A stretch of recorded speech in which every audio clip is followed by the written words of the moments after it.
Hello everyone, मेरा नाम है शमसुल और जानकारीपुरी यूट्यूब चैनल में आपका स्वागत है। दोस्तों, आज के इस वीडियो में मैं आप लोगों को बताने वाला हूं कि आप किस प्रकार से सीएससी आईडी के माध्यम से लेबर कार्ड बना सकते हैं। और अगर आपके पास सीएससी आईडी नहीं है तो इसके लिए मैं एक वीडियो अलग से बना चुका हूं। आप लोग उस वीडियो को देख करके बिना सीएससी आईडी के माध्यम से भी लेबर कार्ड बना सकते हैं।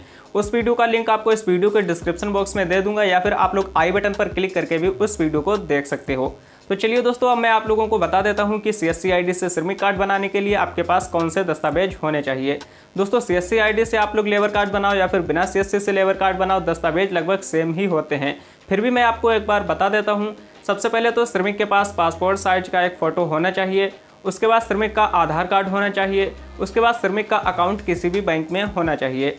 उसके बाद श्रमिक के पास एक स्वप्रमाणित घोषणा पत्र होना चाहिए और साथ ही नियोजन प्रमाण पत्र भी होना चाहिए। स्वप्रमाणित घोषणा पत्र और नियोजन प्रमाण पत्र का डायरेक्ट लिंक मैं आपको इस वीडियो के डिस्क्रिप्शन बॉक्स में दे दूंगा। आप लोग चाहो तो वहां पर क्लिक करके दोनों डॉक्यूमेंट्स को डाउनलोड कर सकते हैं। उसके बाद आपको फिल करके अपलोड कर देना है। तो चलिए दोस्तों, अब मैं आप लोगों को स्टेप बाय स्टेप बता देता हूं कि आपको किस प्रकार से सीएससी आईडी के माध्यम से किसी भी श्रमिक का लेबर कार्ड बनाना है। तो चलिए शुरू करते हैं। दोस्तों, सबसे पहले आपको अपने मोबाइल या फिर लैपटॉप के किसी भी ब्राउज़र को ओपन कर लेना है। उसके बाद आपको यहाँ पर टाइप करना है UPILMIS। इतना टाइप करने के बाद आप लोगों को सर्च कर देना है। सर्च करने के बाद आपको यहाँ पर फर्स्ट नंबर पर ही वेबसाइट देखने को मिल जाएगी www.upilmis.in। तो आपको यहीं पर एक बार क्लिक कर देना है। क्लिक करने के बाद आपको यहाँ पर कुछ नीचे के साइड में आना है। यहाँ पर आपको एक ऑप्शन देखने को मिल जाएगा CSC लॉगिन करें। तो आपको CSC लॉगिन करें वाले ऑप्शन पर एक बार क्लिक कर देना है।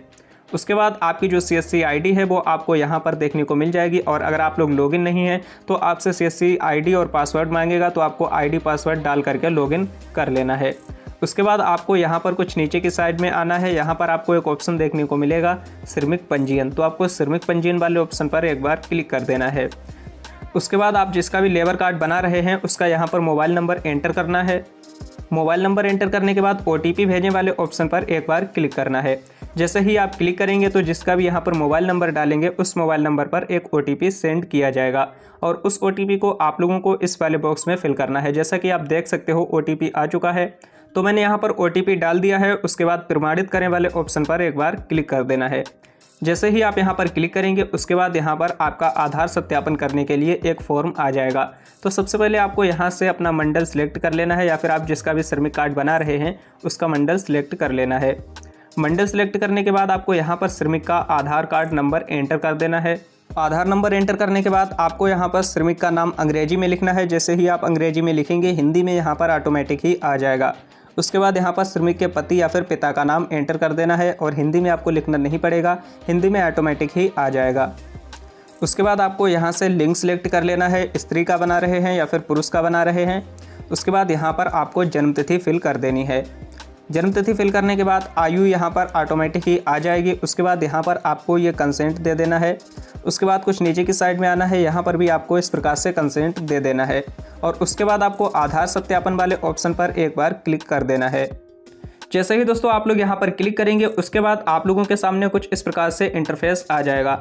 अब आपको सबसे पहले यहाँ पर श्रमिक का आधार नंबर पहले से ही यहाँ पर पड़ा हुआ रहेगा। श्रमिक का नाम, पिता का नाम, ये भी आप लोगों का फिल किया हुआ रहेगा।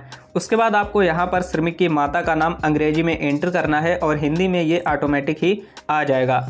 और उसके बाद यहाँ से श्रमिक का कार्य सिलेक्ट कर लेना है, श्रमिक जो भी कार्य कर रहा हो। और कार्य सिलेक्ट करने के बाद आपको यहाँ से सिलेक्ट करना है वैवाहिक स्थिति की, विवाहित है या फिर अविवाहित है, वो यहाँ से सिलेक्ट कर लेना है। उसके बाद यहाँ पर श्रमिक की जाति का नाम सिलेक्ट करना है, अन्य पिछड़ा वर्ग, अनुसूचित जाति, अनुसूचित जनजाति, तो जिसमें भी आता हो आप लोगों को यहाँ से सिलेक्ट कर लेना है। उसके बाद यहाँ पर श्रमिक का मोबाइल नंबर, आप लोगों ने रजिस्ट्रेशन करते समय जो भी मोबाइल नंबर एंटर किया था वही मोबाइल नंबर आपको यहाँ पर देखने को मिल जाएगा। उसके बाद यहाँ पर अगर आपके पास ईमेल आईडी है तो आप लोग यहाँ पर डाल सकते हैं, नहीं है तो आप लोग इसे छोड़ सकते हैं। उसके बाद यहाँ पर एक ऑप्शन दिखाई दे रहा है नियोजक का मोबाइल नंबर। अब आप लोग जिसके भी यहाँ कार्य कर रहे थे आप लोगों को उस ठेकेदार का यहाँ पर नंबर डाल देना है और यहाँ पर नियोजक का नाम यानी कि अपने ठेकेदार का नाम और पता इस वाले बॉक्स में फिल कर देना है। उसके बाद आपको यहाँ पर आवेदक का जनपद सिलेक्ट कर लेना है और जनपद सिलेक्ट करने के बाद आपको यहाँ से तहसील सिलेक्ट कर लेनी है। उसके बाद श्रमिक गांव में रहता है या फिर नगर में रहता है वो आप लोगों को यहाँ से सिलेक्ट कर लेना है। अगर आप गांव में रहते हैं तो आपको यहाँ पर विकास खंड वाले ऑप्शन पर क्लिक करना है। क्लिक करने के बाद आप लोगों को इस लिस्ट में से अपना विकास खंड सिलेक्ट कर लेना है। उसके बाद दोस्तों यहाँ से अपना गांव सिलेक्ट कर लेना है। उसके बाद यहाँ पर आपको अपना पिन कोड डाल देना है, जो भी आपके एरिया का पिन कोड है वो आपको यहाँ पर डालना है। और उसके बाद यहाँ से आप लोगों को अपनी पोस्ट ऑफिस सिलेक्ट कर लेनी है। आप लोग जैसे ही यहाँ पर क्लिक करेंगे तो यहाँ पर जितनी भी पोस्ट ऑफिस होंगी वो आपको देखने को मिल जाएंगी। उसके बाद दोस्तों आप लोगों को यहाँ पर अपना थाना एंटर कर देना है, आपका जो भी थाना लगता हो। उसके बाद यहाँ पर गली या फिर मोहल्ले का नाम डाल सकते हो, और आप लोग चाहो तो यहाँ पर अपने विलेज का नाम भी डाल सकते हो। यहाँ पर आपको मकान संख्या डाल देना, अगर है तो डाल सकते हो, नहीं तो आप लोग इसे छोड़ सकते हो। उसके बाद यहाँ पर आवेदक का स्थायी पता, अगर आवेदक का स्थायी पता सेम ही है तो आप लोगों को यहाँ पर टिक लगा देना है, तो ऊपर का जो भी पता है वही स्थायी पता में आ जाएगा। उसके बाद दोस्तों आप लोगों को यहाँ पर नीचे के साइड में आना है। अब आप लोगों को यहाँ पर ये फिल करना है कि गत 12 महीनों में श्रमिक ने कितने दिनों तक कार्य किया है। तो यहाँ पर आप लोगों को 90 दिनों से ऊपर ही लिख देना है, 90 दिन कर देना है या फिर 90 दिनों से ऊपर लिख देना है। उसके बाद आप लोगों को यहाँ पर यदि श्रमिक मनरेगा में कार्यरत है तो आपको यहाँ पर टिक लगा देना है। उसके बाद आपसे यहाँ पर पूछा जा रहा है कि आप जो अपना लेबर कार्ड बना रहे हैं ये कितने दिनों के लिए नवीनीकरण करना चाहते हैं। तो अगर आप इसे 1 साल सिलेक्ट करेंगे तो यहाँ पर देखिए 0 रुपये आप लोगों को पे करने पड़ेंगे, यानी कि कोई फीस आपको पे नहीं करनी पड़ेगी। अगर आप लोग 2 सालों के लिए इसे रिन्यूअल करवाना चाहते हैं तो आप लोगों को यहाँ पर 20 रुपये की फीस कटेगी, और वहीं अगर आप लोग 3 साल के लिए अपने श्रमिक कार्ड को रिन्यूअल करवाना चाहते हैं तो आपको यहाँ पर 40 रुपये की फीस कटेगी। तो मैं फिलहाल 1 वर्ष के लिए ही यहाँ पर सिलेक्ट करता हूँ, क्योंकि यहाँ पर एक भी पैसा खर्च नहीं होगा। उसके बाद यहाँ पर क्या नॉमिनी भी श्रम विभाग में कार्यरत है, आपको यहाँ पर नॉमिनी की डिटेल भी फिल करनी है। और जिस भी नॉमिनी की आप लोग यहाँ पर डिटेल फिल करेंगे, अगर वो भी श्रम विभाग में कार्यरत है यानी कि उसका लेबर कार्ड बना हुआ है, तो आप लोगों को यहाँ पर इस प्रकार से टिक लगा देना है। अगर उसका लेबर कार्ड नहीं बना है तो आपको टिक नहीं लगाना है। उसके बाद यहाँ पर आप लोगों को नॉमिनी का नाम अंग्रेजी में लिख देना है, और यहाँ पर हिंदी में ऑटोमेटिक ही आ जाएगा।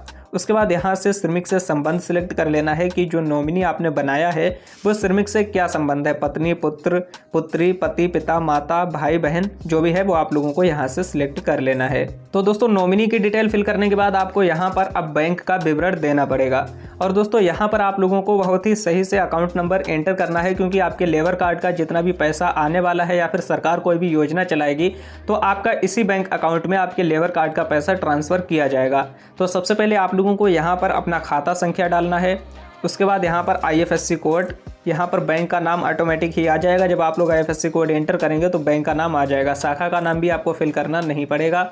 उसके बाद यहाँ से आप लोगों को खाते का प्रकार सिलेक्ट कर लेना है, बचत खाता है, चालू है या फिर जनधन खाता है।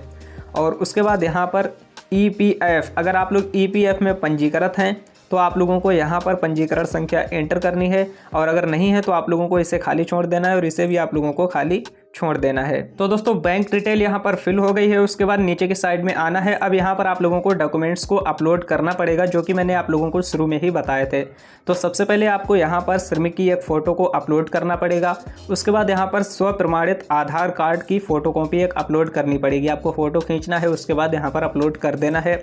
उसके बाद स्व प्रमाणित बैंक पासबुक की एक फ़ोटोकॉपी अपलोड करनी है, और स्व प्रमाणित घोषणा पत्र की यहाँ पर एक फ़ोटोकॉपी अपलोड करनी है। इसका लिंक मैं आप लोगों को डिस्क्रिप्शन में भी दे दूंगा, और आप लोग चाहो तो यहाँ पर एक ऑप्शन आपको देखने को मिल रहा है डाउनलोड करें। तो आप लोग जैसे ही यहाँ पर डाउनलोड करें पर क्लिक करेंगे तो ये स्व प्रमाणित घोषणा पत्र डाउनलोड हो जाएगा। उसके बाद आप लोगों को इसे फिल कर देना है। फिल करने के बाद आप लोगों को इसे अपलोड कर देना है। उसके बाद यहाँ पर नियोजन प्रमाण पत्र आपको अपलोड करना पड़ेगा। आप जिस भी ठेकेदार के अंडर में कार्य करते हैं आप लोगों को उससे लिखवा लेना है, उसके साइन और मोहर वगैरह लगवा लेनी है। मोहर नहीं है तो आप लोगों को सिर्फ साइन ही करवा लेने हैं, और आप लोगों को यहाँ पर क्लिक करके इसे अपलोड कर देना है। लेकिन यहाँ पर आप लोगों को एक चीज़ ध्यान रखनी है, फाइल का जो साइज़ है वो 100 KB से अधिक नहीं होना चाहिए, और फाइल की टाइप JPG, JPEG और PNG में होनी चाहिए। तो आप लोगों का एक भाग कंप्लीट हो चुका है। अब आप लोगों को भाग 2 में अपने परिवार के सदस्यों के विवरण को एंटर करना है, यानी आपके परिवार में जितने भी सदस्य हैं उन सदस्यों का विवरण आप लोग यहाँ पर दे सकते हो। सबसे पहले आपको सदस्य का पंजीयन संख्या, अगर उसका लेबर कार्ड बना हुआ है तो आप लोग यहाँ पर पंजीयन संख्या दे सकते हो, अगर नहीं बना है तो आप लोगों को इसे खाली ही छोड़ देना है। उसके बाद यहाँ पर सदस्य का नाम, सदस्य का नाम हिंदी में ऑटोमेटिक ही आ जाएगा। सदस्य का आधार संख्या यहाँ पर एंटर करना है। उसके बाद यहाँ से लिंग यानी कि सदस्य स्त्री है या फिर पुरुष, यहाँ पर जन्म तिथि, आयु अपने आप आ जाएगी, फिल करनी नहीं पड़ेगी। और यहाँ पर वर्ष लिखा है तो वर्ष ही रहने देना है। और उसके बाद आपको यहाँ से संबंध सिलेक्ट कर लेना है और जोड़े वाले ऑप्शन पर एक बार क्लिक कर देना है। तो जैसा कि मैं यहाँ पर एक सदस्य को जोड़ के आप लोगों को दिखा देता हूँ। तो दोस्तों मैंने यहाँ पर श्रमिक के परिवार के एक सदस्य की डिटेल को फिल किया और उसके बाद आप लोगों को यहाँ पर जोड़े वाले ऑप्शन पर एक बार क्लिक कर देना है। तो जैसे ही आप लोग क्लिक करेंगे तो आप लोग यहाँ पर देख सकते हो एक सदस्य का विवरण यहाँ पर आ चुका है। इसी प्रकार से अगर आप लोग दूसरे सदस्य का विवरण ऐड करना चाहते हैं तो आप लोगों को यहीं पर वही सारी डिटेल फिर से एंटर करना है और उसके बाद यहाँ पर जोड़े वाले ऑप्शन पर एक बार क्लिक कर देना है। तो दूसरे सदस्य का नाम भी यहाँ पर आ जाएगा। तो आप लोगों का ये सब कुछ पूरा प्रोसेस कंप्लीट हो चुका है आपका फॉर्म। अब आप लोगों को क्या करना है, यहाँ पर ये कुछ कंसेंट दे देने हैं। जैसे कि यहाँ पर आप लोगों को ये टिक लगा देना है और जितने भी यहाँ पर बॉक्स आपको दिखाई दे रहे हैं सब में आप लोगों को इस तरह से टिक लगा देना है। उसके बाद आपको करना क्या है, एक बार पूरे फॉर्म को आप लोगों को चेक कर लेना है अच्छी तरह से कि कहीं पर कोई भी गलती तो नहीं हो गई है। और उसके बाद दोस्तों आप लोगों को पंजीयन करने वाले ऑप्शन पर एक बार क्लिक कर देना है। जैसे ही आप लोग यहाँ पर क्लिक करेंगे उसके बाद आपको यहाँ पर आवेदन संख्या आपकी मिल जाएगी, आप लोग यहाँ पर देख सकते हो। तो आप लोगों का यहाँ पर रजिस्ट्रेशन सक्सेसफुल हो चुका है। अब आप लोगों को यहाँ पर फीस पेमेंट करनी है। फीस तो फिलहाल यहाँ पर 0 ही है, लेकिन फिर भी आप लोगों को यहाँ पर सर्च पेमेंट डाटा वाले ऑप्शन पर एक बार क्लिक करना है। उसके बाद आपके सामने कुछ इस प्रकार से इंटरफेस आ जाएगा। अब आपको यहाँ पर एक ऑप्शन दिखाई दे रहा है पे फीस, तो आपको यहाँ पर एक बार क्लिक कर देना है। जैसे ही आप क्लिक करेंगे उसके बाद आपके सामने कुछ इस प्रकार से इंटरफेस आ जाएगा और यहाँ पर लिखा हुआ है अमाउंट 0, लेकिन फिर भी आप लोगों को यहाँ पर पे वाले ऑप्शन पर क्लिक करना है। और आप लोग जब CSC के माध्यम से कोई भी ट्रांजैक्शन करते हैं तो आपको यहाँ पर 15 रुपये का ट्रांजैक्शन चार्ज लगेगा, वो आप लोग यहाँ पर देख सकते हैं। तो मैं यहाँ पर पे वाले ऑप्शन पर क्लिक कर देता हूँ। क्लिक करने के बाद आपके सामने कुछ इस प्रकार से इंटरफेस आ जाएगा और यहाँ पर आप लोग देख सकते हो 15 रुपये यहाँ पर लिखे हुए हैं और यहाँ पर वैलिड अमाउंट लिखा हुआ है। उसके बाद आपको यहाँ पर अपना CSC पासवर्ड एंटर कर देना है और उसके बाद वैलिडेट वाले ऑप्शन पर एक बार क्लिक कर देना है। पासवर्ड एंटर करने के बाद आपको यहाँ पर वैलिड पिन डाल देना है, जो भी आपके CSC वैलेट का पिन है, और उसके बाद यहाँ पर पे वाले ऑप्शन पर एक बार क्लिक कर देना है।